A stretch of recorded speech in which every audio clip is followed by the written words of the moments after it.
The origins of my insanity date back to when the sun itself was but a babe, and the earth on which mankind walks had not yet been formed. Among the cosmos, a terrible creature sits, watching over the insignificant lives of its subjects. I do not know whether to call it a god or a demon, for the omniscient being has a history of being both malevolent and benevolent. According to the myths and legends from many ancient tribes of yore, this creature has the ungodly ability to steal the faces of those that are unlucky enough to lay their mortal eyes on it. I had spent my entire life traveling the world trying to find evidence that this creature ever existed. Egypt, China, Italy, Brazil, all of these places and more, each had some sort of document, however insignificant, of a face-stealing deity. Italy, more specifically Rome, possessed one of the more detailed manuscripts of the monster. The Romans had many gods and demons, of course, but this was a creature they did not worship. So terrified of it were they that they destroyed almost all history of the thing, save one. The manuscript I found was written on ancient papyrus, suggesting that some of the lore the Romans discovered might have hailed from Egypt at the time. The Romans called the creature the Face Stealer. The manuscript went on to explain the details of the creature.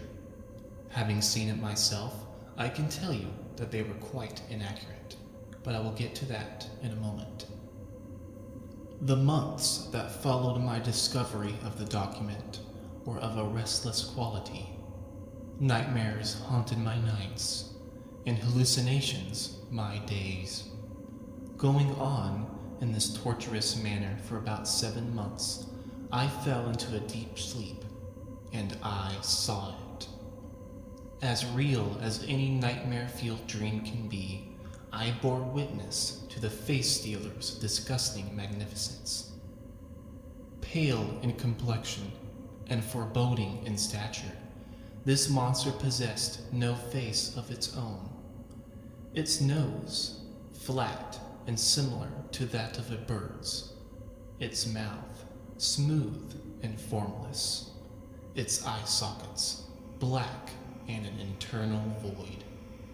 As I stood among the infinite void of my dreams, looking into every detail of the monster's unholy frame, its features began to change.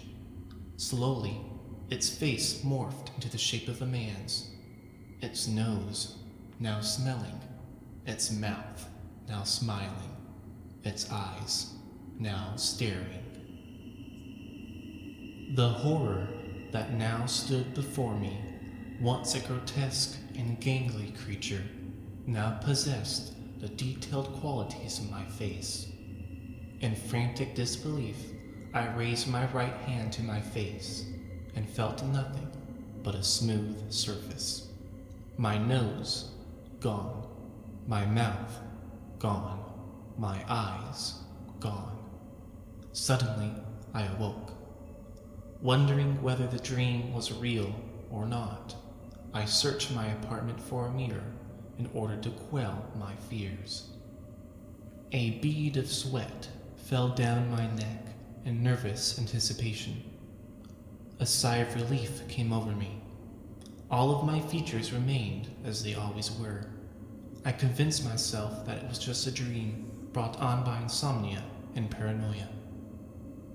I thought it best to go about my days as normal, to distract my frail and wayward mind.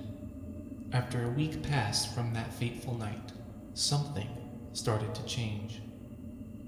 One morning, I awoke from a restless night, finding myself unable to smell the roses beside my bed. Attributing this to my history of allergies to assuage my fears, I then went to wash my face as I do every morning. However, this time was different. The washcloth fell upon a smooth surface, devoid of imperfections. Similar to that medical phenomenon of phantom pain, my facial muscles still believed and behaved as if I had a nose. Refusing to accept my fate, I sought after my mirror yet again. I could see all of my normal facial features. Hoping to shake off my unfounded fears, I went outside to embrace the sun's warm glow and socialize with my fellow man. To my dismay, when I went out into the world, I could not smell the aroma coming from the bakery that was near my apartment. Still determined to rationalize my predicament, I went into the bakery to place an order, but I was met by the horrified and shrill screams of those that dwelled there. As if they had witnessed some sort of terrible monster, I hurried back to the safe haven of my lonely apartment. Confused, distraught, and depressed, the sweet solace of sleep overcame me. Upon awakening, I suddenly realized I was famished. Failing at procuring some nourishment from the previous day, I searched the contents of my fridge and found nothing but a singular apple. Content in having such a simple meal due to the severity of my hunger, I immediately went to eat the religious symbol of man's fall. However, there was no orifice available for the consumption of my humble meal. I sought after my mirror a second time, and yet again, all was still there. My meager adventures outside of my cursed dwelling were met by even more vehement screams than before. Drowsy from these mental strains, sleep was once again the soothing drug that I willingly participated in.